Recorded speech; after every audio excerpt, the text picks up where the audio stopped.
très bien heureux de te retrouver à Jeannot. Merci Alain. Mais tu viens sans film. Je viens sans film parce que je viens faire la festivalière, parce que j'ai pas de film cette année. Enfin, ça fait plusieurs années que j'ai pas de film, mais ça n'empêche pas de venir en voir. C'est très nourrissant quand tu es en train d'en faire, de voir d'autres films. J'apprends beaucoup, toujours. Mais tu as des projets. J'ai plein de projets, j'en ai 6. Mais il n'y en a aucun qui ne trouve encore de financement. Tu comprends la raison, alors que tu as fait un film, le dernier, qui est le Grand Bal, et qui a quand même été pour un documentaire. Il y a plein de raisons. Il y a la raison que c'est de plus en plus difficile de trouver de l'argent pour faire du documentaire, c'est une réalité.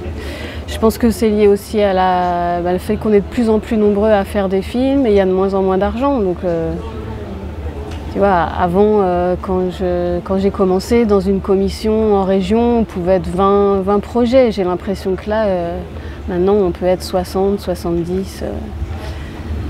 La concurrence est de plus en plus rude, donc c'est normal. Mais c'est normal si tu réfléchis, il y a tellement d'écoles de cinéma aujourd'hui, et ben, il y a des jeunes qui sortent des écoles de cinéma tous les ans et qui ont aussi envie de faire des films, qui sont aussi très, très talentueux. Voilà. Pour moi, il y a un truc de aussi, tu vois, il y a 18 films qui sortent tous les mercredis en salle aujourd'hui. C'est affolant presque. Et en même temps, c'est normal, le cinéma s'est totalement démocratisé, tout le monde aujourd'hui peut faire un film, tu vois. Je pense qu'il y a quelque chose de cet ordre-là. Ouais. Et puis en commission, moi la première, quand je suis en commission de l'autre côté, que c'est moi qui ai attribué de l'argent, je vais toujours préférer donner à quelqu'un qui débute, qui a un super projet, plutôt que quelqu'un qui a déjà fait plein de films. Je pense que c'est un peu un réflexe. Oui. On a envie de donner sa chance aux jeunes, tu vois. Oui, non, mais tout à fait. Mais c'est pas forcément donner sa chance à un jeune si le projet est moyen. Oui, mais je pense qu'il y a des super projets de gens très jeunes qui sont super. Ouais. Enfin, moi, j'en lis dans les commissions. Est-ce qu'ils arrivent à faire des films? Ben, j'espère. Ben, en tout cas, oui, il y a quand même plein de premiers films qui sortent. Non, je parlais des documentaires. Oui, de documentaires. Ah oui, moi, je parle que du documentaire, je connais que le doc. Ouais. Oui, il y a des premiers films qui existent. Et donc, comment tu te places, toi, par rapport à ça? Ça fait 3-4 ans, à peu près, que tu cherches de la menue monnaie pour faire un film. Ouais. T'es en société de production ou t'es en indépendante? Comment... Moi, je travaille avec des maisons de production et selon les projets, je vais voir tel ou tel producteur. Mais il y a un producteur avec qui je travaille beaucoup, qui est Jean-Marie Gigon, qui était le producteur du Grand Bal. Là, j'ai 2 projets avec lui.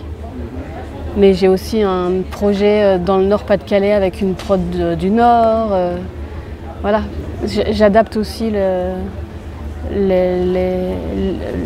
gens avec qui je travaille au projet, au film, quoi. Quand tu dis que tu t'adaptes, est-ce que ça veut dire que tu adaptes aussi tes sujets par rapport au temps qui passe? Non, ça, j'adapte pas mes sujets. Les sujets, ils s'imposent toujours. Et après, c'est moi qui vais plutôt chercher avec qui j'ai envie de travailler sur tel sujet. Tu vois, là, ce film à Calais, j'ai rencontré cette productrice de Calais et c'est aussi plus facile en ce moment quand tu es bien local, les régions elles t'aident plus facilement si tu as des dépenses en région, etc. Tu vois, il y a aussi toute une stratégie à avoir pour essayer de trouver de l'argent, quoi. On en est là. Et un film, un documentaire, comme tu les réalises, on peut savoir à peu près le prix? Bah, je crois que non, il n'y a pas de secret. Je sais pas, j'imagine qu'on arrive en tirant bien avec 150 000 €, tu vois, à salarier tout le monde, le monteur, moi, les chefs-op, le son. Mais c'est vraiment des toutes petites économies là. Tu vois, on est tous payés au minimum. Je crois que le plus que j'ai eu sur un film, c'était 350 000. C'était J'avancerai vers toi avec les yeux d'un sourd. Et j'avais eu l'avance sur recette. Donc là, tu as un peu plus de confort, quoi. Un coussin. Ouais. Après, moi, je suis vraiment pas productrice et ça se trouve, je dis n'importe quoi en me donnant des chiffres, mais c'est des fourchettes très larges, quoi. Et donc là, le film dans le Nord, dans le Pas-de-Calais, on peut savoir de quoi il s'agit? Ouais, je suis une compagnie de danse, c'est la compagnie Hervé Koubi, qui s'est installé à Calais il y a 3 ans et alors Hervé Koubi, il travaille avec des jeunes danseurs du monde entier, mais qui viennent plutôt du hip-hop, et il les amène dans le monde du contemporain. Et là, il a un projet avec Hassen Bouchakour, qui a sauvé de la boucherie 9 chevaux du Boulonnais. C'est les gros chevaux qui faisaient la pêche à la crevette dans la région, dans les mers du Nord à l'époque. Et ils veulent créer pas un spectacle, mais quelque chose ensemble, la rencontre entre les chevaux et les danseurs. Et comme ils ne savaient justement pas vers quoi ils allaient, si ça allait vraiment vers un spectacle, ils m'ont demandé de venir faire un film et donner une trace de tout leur processus de création et de rencontre entre ces deux meutes, quoi. T'as Hervé et ses danseurs et t'as Hassen avec ses 9 chevaux. Et voilà, ça fait 3 ans que je les filme. Et il y aura peut-être l'année prochaine quelque chose qu'ils ont envie de partager avec le public. Donc peut-être ça sera la fin de ce film, je vais voir. Mais en tout cas, il n'y a pas encore d'argent sur ce film. Mais je tourne quand même. En fait, tous mes films, je les commence quand même, je tourne quand même parce que je peux tourner seule. Aujourd'hui, on a du matos pour faire des films, on peut être autonome, quoi. Pour toi, un film, c'est une aventure de plusieurs années. Ouais, tout le temps. Quand je dis ça, je reprends. C'est un film, c'est une aventure de plusieurs années, mais c'est aussi et avant tout une aventure humaine, de rencontres. Toujours. C'est parce que c'est des rencontres que tu fais le film. Oui, je vais pas me dire ah tiens, je vais faire un film. Je dis n'importe quoi, mais sur le conflit israélo-palestinien. C'est parce que je vis des choses, que je rencontre des gens, que je me dis ah non mais là il faut que je le partage, tu vois. Mes films souvent c'est je connais bien un monde ou je découvre un monde, enfin rarement je découvre, mais plutôt je connais bien un monde ou je connais bien quelqu'un et j'ai envie de le partager. Je fais pas du tout les films pour moi. Je ferais pas du tout ces films si c'était des films pour moi. Je fais des films vraiment pour pouvoir partager quelque chose avec des gens qui ne le connaissent pas, ou, tu vois. Ouais, mais tu es auteur. Ouais, je suis auteur. Quand tu es auteur, tu travailles aussi pour toi, pour ton... Toi, tu comprends. C'est jamais... Bah, non, je fais pas les films pour moi. Parce que tu vois, le Grand Bal, c'était net. Avec tous les rushs que j'avais, je pouvais faire un film qui me plaisait beaucoup à moi. Mais j'ai pas fait celui-ci. J'ai fait un film pour les gens sur les bords de parquet qui connaissent pas bien le bal. Ça veut dire que le mot censure est un peu fort, mais ça veut dire que tu ne penses pas forcément à toi lorsque tu montes. Ah non, je pense qu'au spectateur. Comment tu peux te mettre à la place du spectateur? Eh bien, comment je me mets à la place du spectateur? Tu vois, dans le cas du Grand Bal, clairement, on a choisi de faire le film pour la personne qui reste assise sur le bord de parquet. Pas pour les danseurs qui dansent depuis 20 ans et qui connaissent. En fait, je crois qu'avec Rodolphe, on s'imagine toujours un spectateur pour qui on fait le film. Mais pour J'avancerai vers toi avec les yeux d'un sourd, je faisais le film pour les gens qui ne connaissaient pas du tout le monde des sourds. Mais on essayait de faire un film qui soit quand même intéressant et passionnant pour des gens qui connaissent bien le monde, qui s'y retrouvent aussi. C'était très compliqué à faire ce film-là parce que justement on avait plusieurs profils de personnes à qui on adressait le film, tu vois. Je m'adresse souvent à des personnes. Pourtant, dans tes films, quoi, les 2 films que j'ai vus de toi, on reconnaît assez bien ta patte. Oui, mais ça c'est une écriture. Ah, l'écriture, c'est... Mais c'est pas pour moi, je m'adresse pas à moi. Après, la manière dont je fais les films, elle est très singulière. Voilà, on reconnaît un film de Laetitia Carton, mais je le fais pas pour moi, le film. D'accord. Ouais. Mais je prends énormément de plaisir à le faire. Ouais. Mais par exemple, si j'étais peintre, je ferais pas les tableaux pour les accrocher chez moi. Je ferais pas tout à fait cela. Là, c'est clair. Ouais. Et donc, les chants de tes travaux vont plutôt sur le corps, la danse, l'écoute? Non, je dirais que le lien commun entre tous mes films, c'est plutôt la transmission. Ouais. Tous mes films, ils ont ça en commun. Alors que le corps, non, il y a le Grand Bal, un peu J'avancerai vers toi, mais les autres ne sont pas forcément sur le corps. Non, je dis ça parce que c'est les 2 seuls que j'ai vus. Ouais, non, c'est plutôt la transmission qui est au cœur de tous les films. Ouais. Dans le Grand Bal, c'était clairement la transmission. J'avancerai vers toi, La Pieuvre. Même Edmond, le film sur le dessinateur, c'était beaucoup autour de la transmission. Qu'est-ce que lui, il avait envie de transmettre, comment il le faisait. Et les questions aussi qui l'habitaient beaucoup, c'était comment transmettre. Et quand tu tournes, est-ce que tu tournes au kilomètre ou tu sais, quand tu rentres et tu vois le topo grand bal, tu as perçu tout de suite ce qu'il fallait filmer, l'ambiance qu'il fallait, ou tu dis je tourne et après je vais au montage. Comment ça se passe? Je tourne de moins en moins au kilomètre, parce que je sais de mieux en mieux ce que je vais chercher. Au début, oui, je tournais un peu au kilomètre, j'étais un peu à la Wiseman, je jetais des filets, je tournais beaucoup, mais maintenant, moins, je vais chercher des choses très précises. J'ai l'impression qu'avec la maturité aussi, et puis l'expérience d'avoir passé des fois 1 an en montage avec 300 heures de rush, je crois qu'on apprend au fur et à mesure aussi à aller chercher exactement ce qu'on veut, quoi. Un peu comme un sculpteur.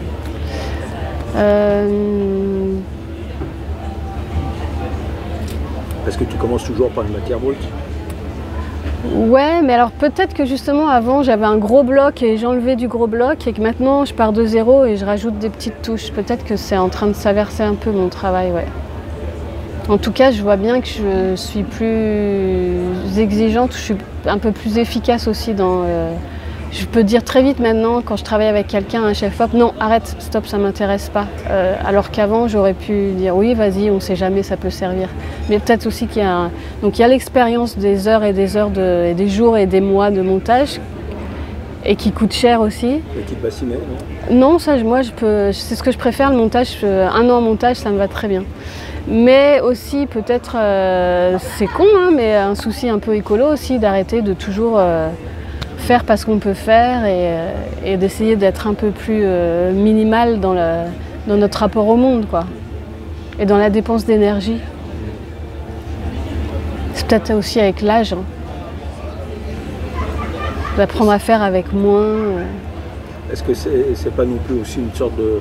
Tu parlais d'écologie, de conscience, de se dire qu'à un moment donné, le gaspille des tournages et autres, ça suffit et qu'on peut revenir à un certain type de cinéma qu'on avait dans les années primitifs. Mais exactement. Et je ne sais plus qui j'écoutais l'autre jour parler de son tournage en pellicule et je me disais, mais en fait, pour de vrai, il faudrait revenir à la pellicule, quoi.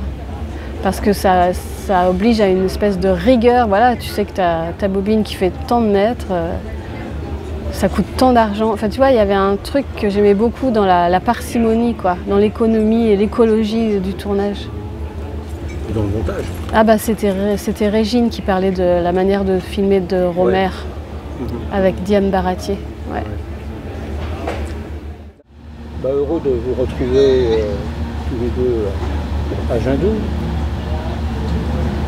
En voyant le film, j'ai pensé au temps immobile. C'est-à-dire que la façon dont vous avez travaillé les trois épisodes de vie se ressemblent étrangement. Enfin, je ne sais pas, c'est une impression. Voilà, j'aimerais bien savoir ce que... Ah bah, oui, c'est sûr que en 1997, c'est moi qui filme, avec cette manière de filmer où j'interagis un peu avec eux, assez libre avec la caméra, et 2022, c'est pareil. Après, ce qui est étonnant, c'est que effectivement Marcel Triat, qui filme en 1972, il avait aussi cette façon d'être proche des gens, avec des questions simples et intimes en même temps. Et peut-être qu'il y a une petite filiation dans la manière de faire et l'approche qu'il y a avec ces gens.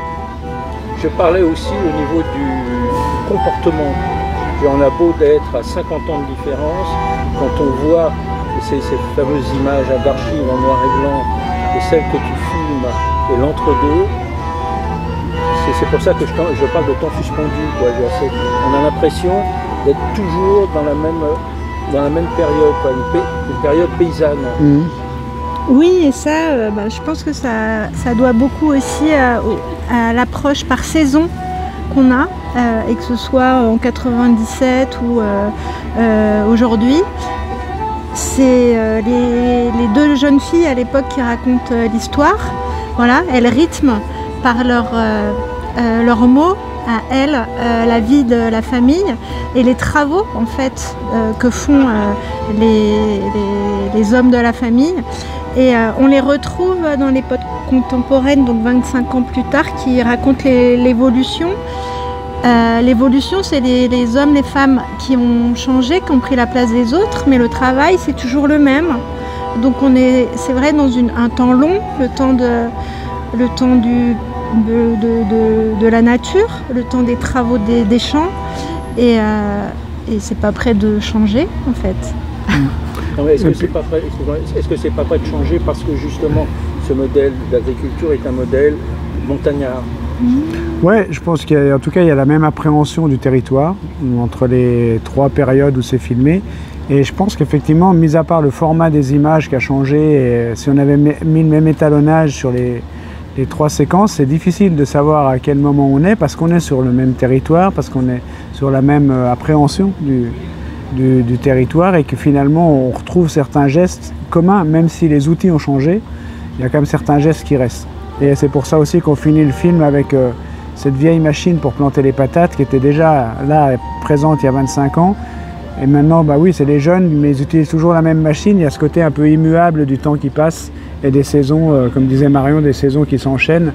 Et avec les jeunes filles qui racontent les saisons. Et je pense que voilà, il y a quand même cette volonté de dire que ça change, mais c'est un peu toujours pareil.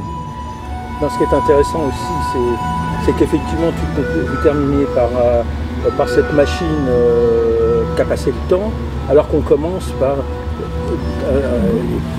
une structure extrêmement contemporaine, très moderne, qui laisse plus de place, je veux dire, à une certaine poésie paysanne.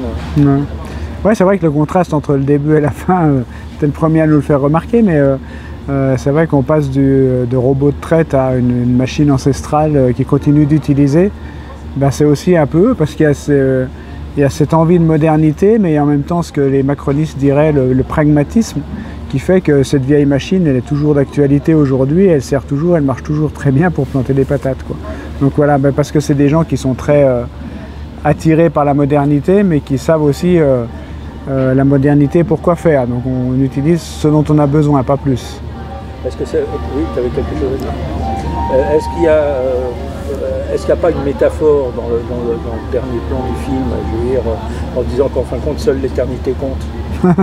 Si, je pense que tu as raison. Après, ben, chacun s'adapte à sa saison, à sa génération, et c'est ce qu'on voit dans le film. Et chaque génération essaye d'amener sa pierre à l'édifice pour essayer de se simplifier la tâche, pour essayer d'avoir un métier qui soit moins impactant sur la santé, qui soit plus facile. Mais le temps passe et la finalité reste la même, quoi. Et comment ça a c'était difficile à tourner?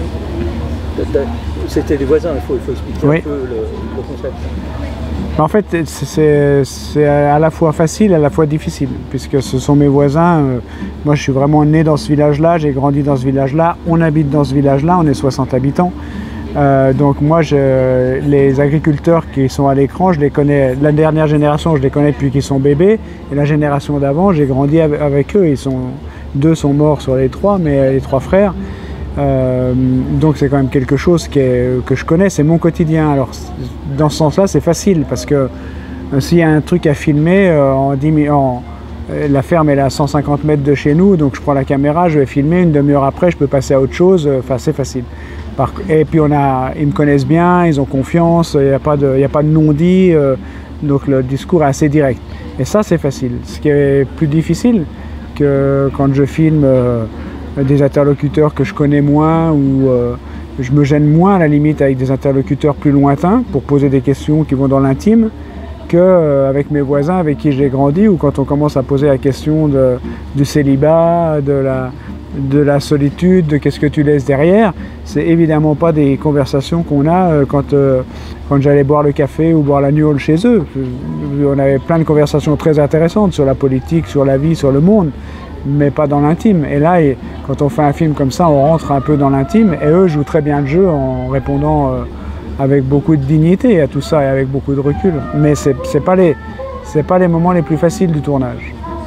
Quand tu dis qu'ils rentrent dans le jeu, on s'aperçoit qu'ils sont aussi complices. complice à l'image. C'est-à-dire qu'il n'y a pas du tout de, si je dis frottement, il n'y a pas de, ouais, c'est tout à fait en accord. Ils sont en accord. Oui, mais parce que je crois que c'est des gens qui sont intelligents, très intelligents, et qui sont conscients de leur complémentarité. Et ils ont construit tout ça ensemble, et ils ont construit ensemble, mais aussi pour les générations à venir. Donc il n'y a pas de concurrence entre eux, et ils sont conscients des caractères, des capacités des uns des autres, des qualités des uns, des défauts des autres, quoi. Et puis pour les personnages d'aujourd'hui, dire qu'ils ont en mémoire le film existant, qu'ils l'ont vu, ils l'ont revu, ils l'apprécient, et de s'inscrire dans la continuité de ce film-là, pour eux c'est très important, et c'est même par rapport à leur famille, qui mettent leur pierre à l'édifice d'une certaine manière, c'est aussi, ça fait partie de leur manière de se livrer, qui se fait sans chichi, quoi, et ils savent que ça va pas être contre eux, en fait, c'est pour raconter cette histoire familiale, et ils s'inscrivent dedans, quoi. Oui, ça fait penser aussi tout de suite aux travaux qui existent maintenant sur les films de famille, sur la recherche en fin de compte de ce qui s'est passé avant, et parce que l'image devient mémoire. Ça n'est plus simplement l'écriture. Et là, dans le film, on le sent très bien, quoi. Petite question, c'est le reblochon, c'est ça, le fromage?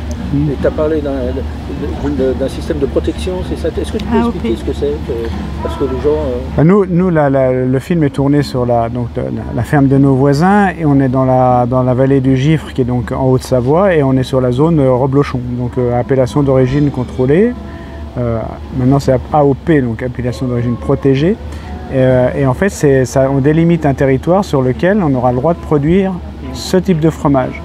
Donc en fait, c'est une mesure qui vise à protéger un produit et une identité, et qui met des contraintes dans la fabrication. C'est-à-dire que dans le cahier des charges du reblochon, il faut traire 2 fois par jour, il faut qu'il y ait 10 heures entre les 2 traites, il faut produire et consommer sur la zone, c'est-à-dire que vous n'avez pas le droit d'acheter du foin ou des choses comme ça à l'extérieur de la zone reblochon. Donc c'est très contraint, et en même temps c'est toutes ces contraintes qui font la spécificité du fromage, et c'est toutes ces contraintes qui font que le lait est payé aux paysans 2 fois plus cher que dans les régions de production laitière comme la Normandie, etc.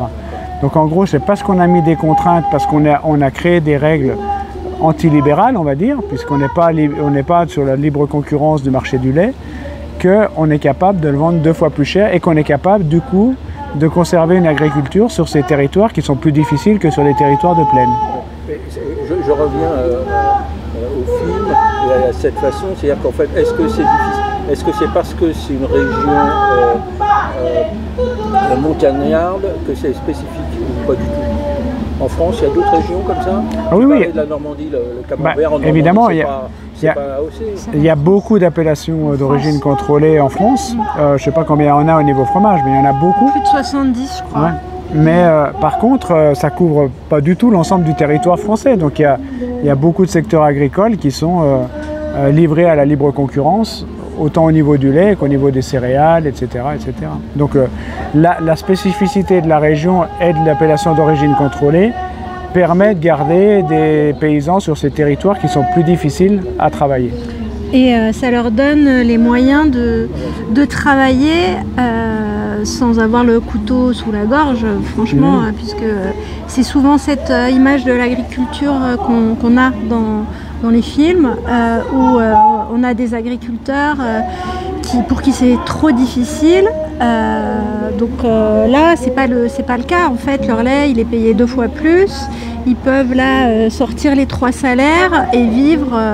Alors, c'est pas l'opulence, mais ils vivent bien, quoi. Donc, et ça, c'était important pour Gilles, pour nous, de montrer aussi ce type d'agriculture qui concerne quand même pas mal de monde, et de ne pas se focaliser sur d'autres types d'agriculture qui sont plus difficiles, où il est très misérabiliste, on peut le dire.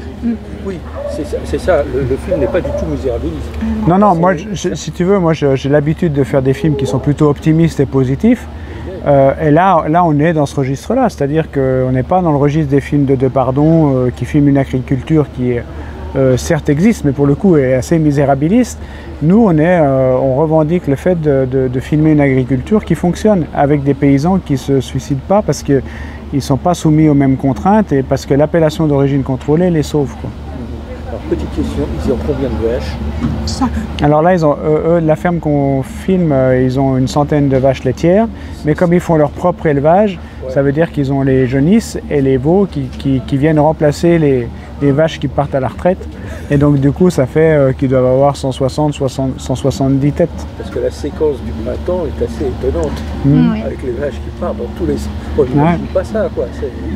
Non, faut vous dire que c'est une ferme, une assez grande, enfin c'est pas une grande, oui, une assez grande ferme qui fonctionne plutôt bien. Et eux, comme c'est des gens qui travaillent bien et qui sont amoureux à la fois du travail bien fait, mais aussi du respect du territoire, parce qu'on voit comme ils entretiennent la nature et tout comme ça, ils ont du coup un lait de très bonne qualité qui leur est payé, qui leur est payé un petit peu plus que la moyenne, et tout ça fait que ça leur permet de réussir à vivre sur ce territoire.